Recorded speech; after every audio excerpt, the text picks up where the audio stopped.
एक आदमी बचपन का अंधा था। वो अपने एक मित्र के घर मेहमान हुआ। मित्र ने बहुत बहुत मिठाइयां बनाई उसके स्वागत में। उसने किन्हीं मिठाइयों के संबंध में पूछा कि ये कैसे बनी है। मुझे बहुत अच्छी लगी, उस अंधे ने पूछा। तो मित्र ने कहा कि ये दूध से बनी है। उस अंधे ने पूछा कि क्या मैं जानना चाहूं तो जान सकता हूं कि दूध कैसा होता है? क्या मुझे समझाओगे? क्या मुझे थोड़ा ज्ञान दोगे इस संबंध में कि दूध कैसा होता है? अंधे का पूछना तो उचित था, स्वाभाविक था। उसके मन में ख्याल उठा होगा कि जानूं कि दूध कैसा है। ये जिज्ञासा सबके भीतर है कि हम जाने। जानने की जिज्ञासा सबके भीतर है, उसके भीतर भी थी। उसका प्रश्न तो उचित था, लेकिन मित्र ना समझ रहा होगा। मित्र समझाने बैठ गए परिवार के लोग कि दूध कैसा है। तो उस मित्र ने कहा कि दूध, बगुला देखा है? बगुले के जैसा सफेद, शुभ्र, जैसे बगुले के पंख होते हैं ऐसा सफेद दूध होता है।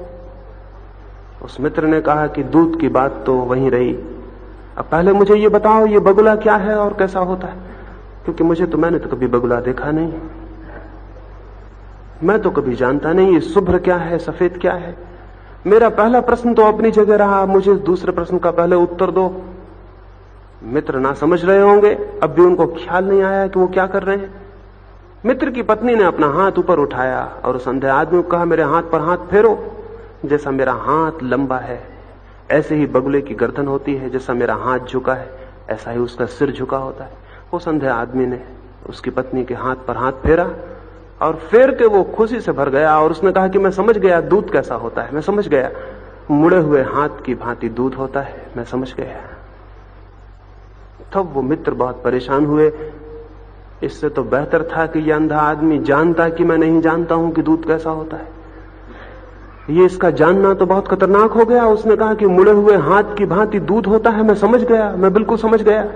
वो उसे रोकने लगे कि तुम ठहरो समझने में, थोड़ा रुको, इतनी जल्दी मत करो। पर उसने कहा कि नहीं, मैं समझ गया, अब और क्या है समझने में।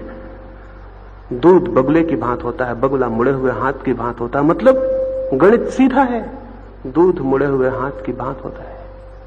ये जिस अंधे आदमी को जो दूध का ज्ञान हुआ, परमात्मा का सारा हमारा ज्ञान ऐसा ही है, मुड़े हुए हाथ की भांति। हम परमात्मा को नहीं जानते। अंधा आदमी दूध को नहीं जानता। मित्र समझाते हैं कि दूध कैसा होता है, पंडित हमें समझाते हैं कि परमात्मा कैसा होता है। न तो मित्र अंधे आदमी से कहता है कि मैं न समझाऊंगा, समझाना व्यर्थ है, समझाया नहीं जा सकता। आंख हो तो समझा जा सकता है, अन्यथा नहीं समझाया जा सकता। मित्र ये नहीं कहता है, पंडित भी ये नहीं कहता है कि आंख हो तो समझा जा सकता है। मित्र भी समझाता है, पंडित भी समझाता है, और हम समझ लेते हैं। और तब हमारी समझ इस तरह की होती है, हिंदू एक तरह का भगवान बनाता है, मुसलमान दूसरे तरह का भगवान बनाता है, क्रिश्चियन तीसरे तरह का भगवान बनाता है। दुनिया में न मालूम कितने तरह के भगवान पैदा हो जाते हैं, क्योंकि हर एक अंधा आदमी अपने अंधेपन में कोई कल्पना करता है और उस कल्पना को समझ लेता है कि भगवान है। फिर इन कल्पनाओं पर झगड़े होते हैं, फिर इन कल्पनाओं पर हत्याएं होती हैं। 3000 साल से धार्मिक आदमी एक दूसरे की हत्या कर रहे हैं, एक दूसरे का मंदिर तोड़ रहे हैं, किताबें जला रहे हैं, आग लगा रहे हैं। बड़ा पागलपन है। नास्तिकों ने इतना कुछ बुरा नहीं किया दुनिया में आज तक।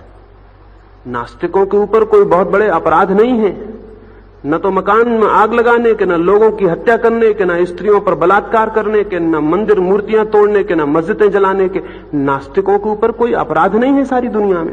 ये बड़ी हैरानी की बात है, आस्तिकों पर अपराध और नास्तिकों पर अपराध नहीं है। जरूर कुछ गड़बड़ हो गई है, जरूर कुछ गड़बड़ हो गई है। ये आस्तिक के साथ कुछ गड़बड़ है, और वो गड़बड़ ये है कि इसकी आस्तिकता झूठी है, बंद आंखों की आस्तिकता है।